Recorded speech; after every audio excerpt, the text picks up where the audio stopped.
Scene opens with dramatic, rhythmic African drumming and visuals of ancient art depicting powerful figures.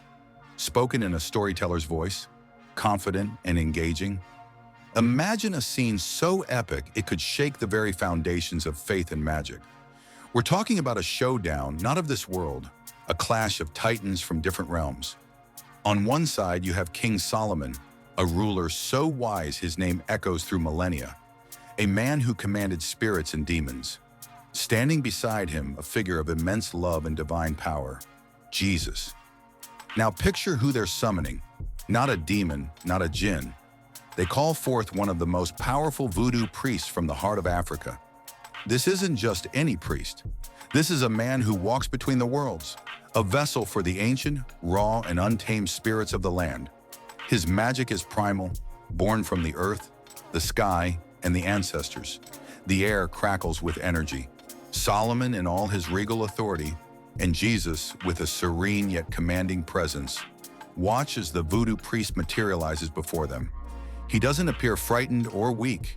He stands tall, his eyes holding the wisdom of generations, his body adorned with the sacred symbols of his power. He is a force of nature personified.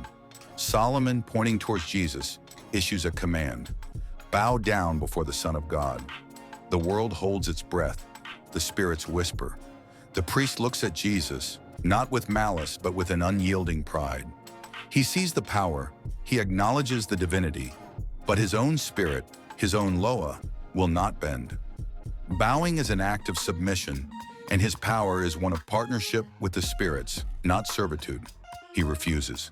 A silent, powerful refusal that hangs in the air like a storm cloud. This is a direct challenge, and in that moment, the forces align with Solomon and Jesus. Perceive this not as pride, but as rebellion. The atmosphere shifts.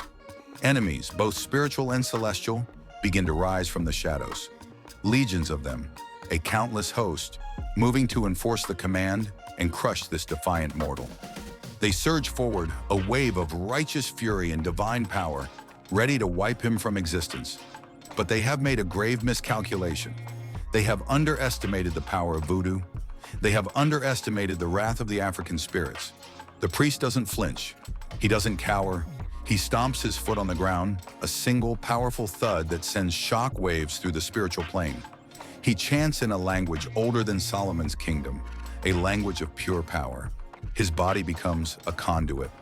The ancient magic of Africa, the raw, untamed wrath of the Loa, the spirits of war, thunder, and the earth itself pour into him. He doesn't just fight back. He unleashes a storm, a whirlwind of primal energy, a tempest of ancestral power. The legions coming against him, they aren't just stopped.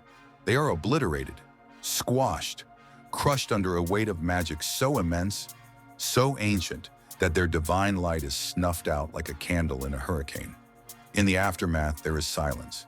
The voodoo priest stands, not unscathed, but unbroken, breathing heavily. He has not defeated Jesus or Solomon. He has defeated their army. He has proven that his power, the power of his people and his gods, is not something to be commanded or dismissed. It is a force to be respected. This isn't a story about good versus evil. It's a story about power. It's a reminder that divinity comes in many forms, and that the ancient, earthborn magic of Africa stands just as tall, just as proud, and just as devastatingly powerful as any other force in the cosmos. It's a testament to a power that refuses to bow.